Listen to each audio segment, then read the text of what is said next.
আলো আলো আমি কখনো খুঁজে পাবো না, চাঁদের আলো তুমি কখনো আমার হবে না। কণ্ঠশিল্পী তাওশানের গাওয়া জনপ্রিয় গান এটি। মিথিলার সঙ্গে বিচ্ছেদের পর এই গানটির কথা যেন বাস্তব জীবনেই প্রতিফলিত ছিল।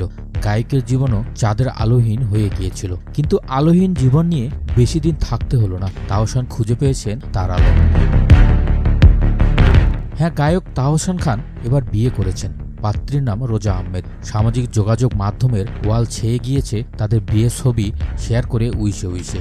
অনুরাগীদের রোজা আহমেদকে তাহসানের চাঁদের আলো বানিয়েই ছবির ক্যাপশন দিচ্ছেন।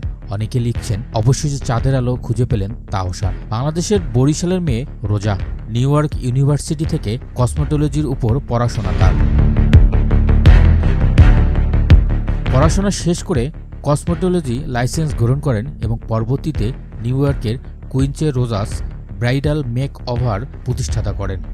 প্রায় 10 বছরের বেশি সময় ধরে তিনি বাংলাদেশ এবং যুক্তরাষ্ট্রে ব্রাইডাল মেকআপ আর্টিস্ট হিসেবে কাজ করছেন রোজা। এছাড়াও আন্তর্জাতিক মানের মেকআপের কাজ করায় তার সুখ্যাতিও রয়েছেন। তার Facebook page Rogers bridal makeover পেজে অনুসারীর সংখ্যা 9 লক্ষের উপরে। পেজ বেশ অ্যাক্টিভ থাকলেও নিজের ব্যক্তিগত অ্যাকাউন্ট সাদামাটায় রয়েছে, অনুসারীর সংখ্যাও কম। পছন্দের শিল্পী হিসেবে তাহসানকে রেখেছিলেন এতদিন।